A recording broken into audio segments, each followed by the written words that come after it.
Sir, Bihar का एक नेता जो अपने आप को मुख्यमंत्री बनने वाला है ऐसा दावा करता है, अगर वो शिक्षा का अपमान करे, इस कलम को फेंक कर लोगों को शिक्षित करने की बात करे, तो ये बिहार की जनता या आम जनता किस तरीके से? ये तेजस्वी यादव ना मानसिक खतना कराया हुआ है, जो कि हमेशा अपमान कराने का, चाहे स्टालिन को बुला के जो बिहार के लोगों को अपमानित किया, और इनके बाप के समय में ये पेन फेंक के लोग विद्यार्थियों को दे रहे हैं, कोई बड़ी बात नहीं है। इनके पिताजी ने भी 69,000 चरवाहा विद्यालय खुलवाए थे, जिसमें बताया जाता था कि भैंस की जो है पूंछ पकड़ के और सिंग पकड़ के उतर जाओ। तो ये जो है अशिक्षित परिवार है, जिसकी माँ मुख्यमंत्री बनी ना, तो मुख्यमंत्री बनने के बाद एक पत्रकार महोदय ने बोला आप कहाँ जाएंगी, बोला मैं शौचालय में जाऊंगी। जिसकी माँ सचिवालय को शौचालय बोलती हो, इसका परिवार सिर्फ और सिर्फ तुष्टीकरण की राजनीति करने का काम कर रहा है और कुछ नहीं है, और बिहार में इनका कुछ भी नहीं होना।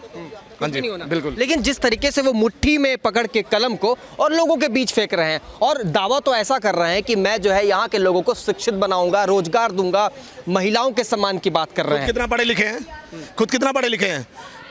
एक पत्रकार ने पूछा कि हमें सूत्रों से पता चला है, बोला आपको सूत्रों से पता चला है, आपके सूत्रों को हम मूत्र समझते हैं। तो आप समझ सकते हैं ना कि, और दूसरा मैं उदाहरण देता हूँ कि एक ऑफिशियल डिबेट में क्या बोल रहे हैं कि साबुद्दीन जी अमर रहे, साबुद्दीन जी अमर रहे। तो ये सिर्फ और सिर्फ तुष्टीकरण की राजनीति करना जानते हैं। हमने देखा कि किस तरह से बिहार को अगर किसी ने लूटा और पूर्णतः बिहार को किसी ने बर्बाद किया है, तो उसका नाम लालू प्रसाद यादव है, जिसने बिहार को डेवलप नहीं होने दिया, बिहार में गुंडा राज फैलाने का काम किया और बिहार के युवाओं को कट्टा थमाने का काम किया। क्या नाम है सर? मैं मिस्टर अरोड़ा दिल्ली से। अरोड़ा जी, तेजस्वी प्रसाद यादव कलम फेंक कर लोगों को शिक्षित बनाने की बात कर रहे हैं। कलम फेंक कर, अगर हमारे भी माँ बाप ने या हमारे शिक्षकों ने कलम फेंक कर हमें शिक्षित बनाने की बात की होती, तो शायद हमारे अंदर ये संस्कार नहीं होते, लेकिन हमें अच्छे संस्कार मिले हैं।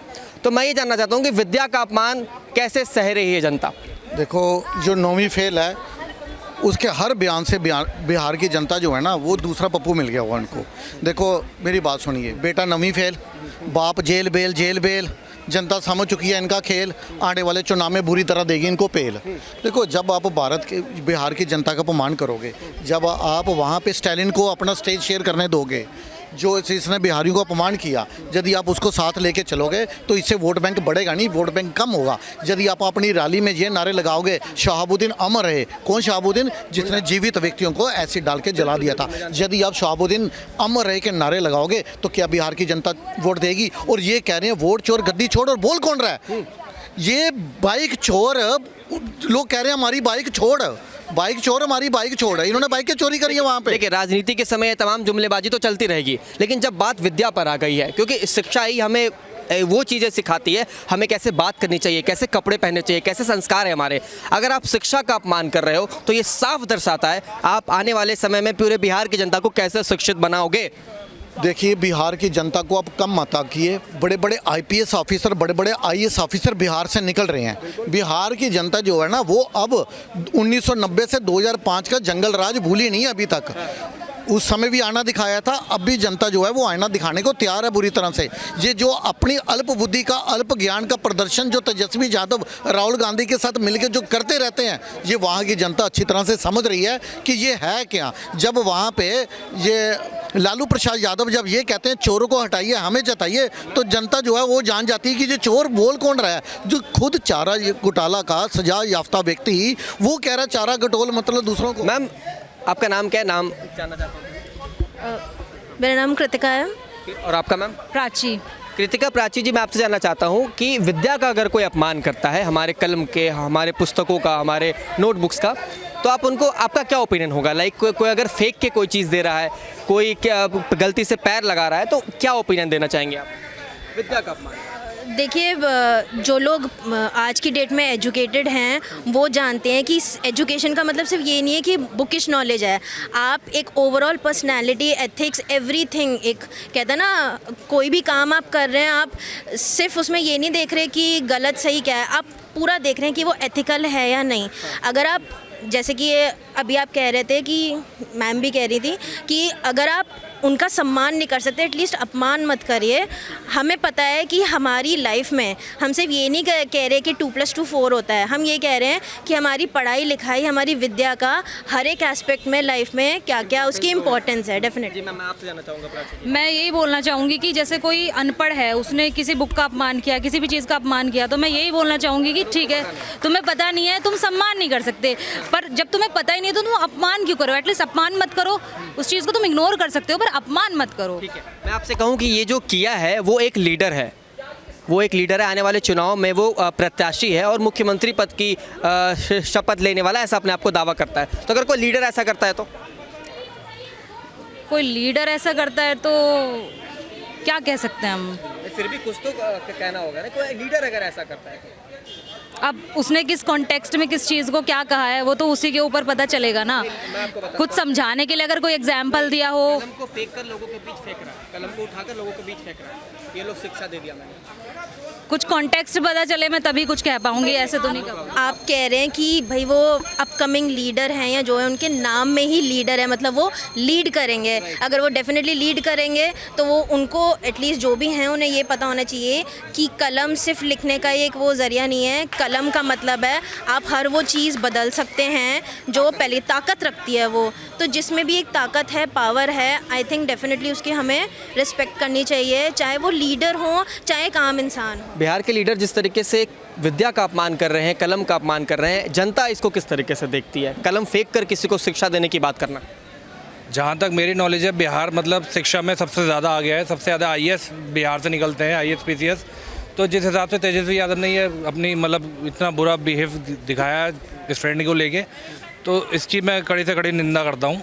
और अगर उन्हें आगे राजनीति में भी बना रहना या अच्छा इंसान भी बनना है तो अपना बिहेवियर सुधारें, नहीं तो इस तरह से बहुत बुरा बहिष्कार होगा उनका।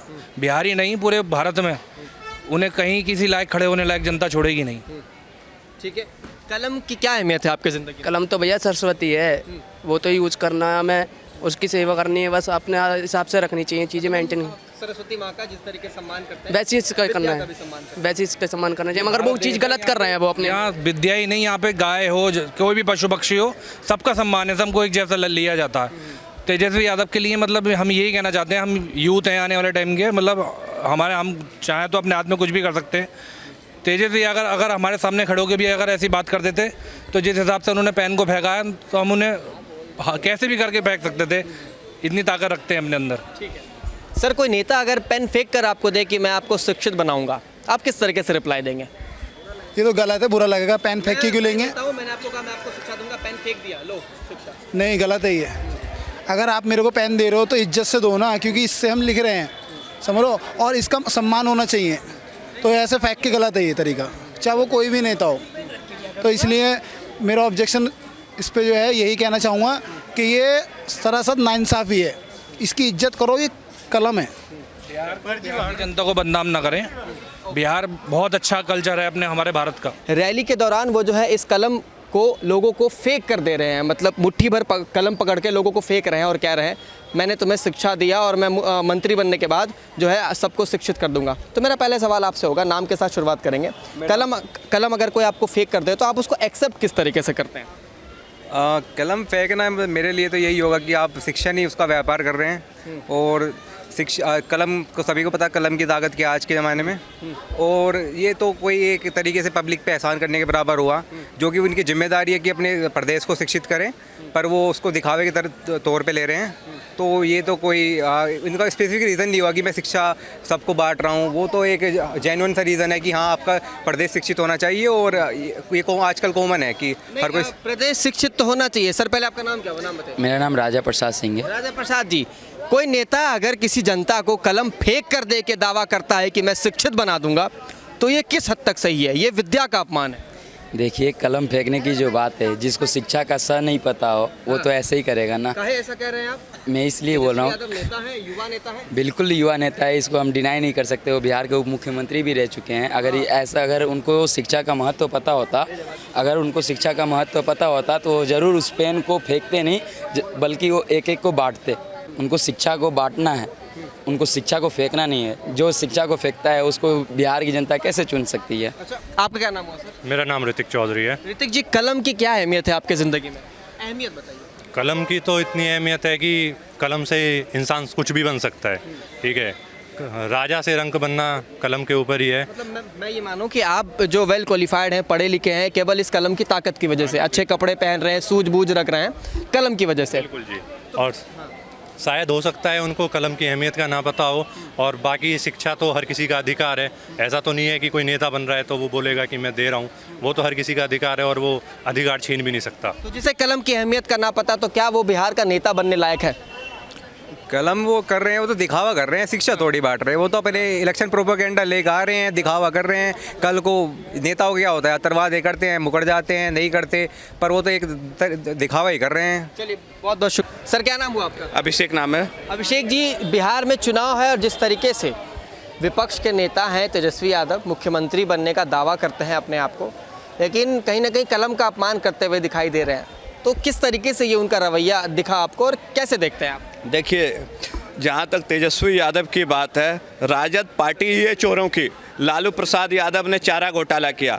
लालू प्रसाद यादव ने पूरी तरीके से मूर्खाधिराज लोगों को शासन में लाने का काम किया। लालू यादव तो पढ़े लिखे हैं। लालू यादव कहाँ पढ़े लिखे हैं? थोड़ा बहुत उतना हर नेता पढ़ा। छात्र नेता होना और पढ़े लिखे होना में अलग चीज़ है। कोई बैरिस्टर थे, कोई IAS थे। राबड़ी देवी पढ़ी लिखी थी।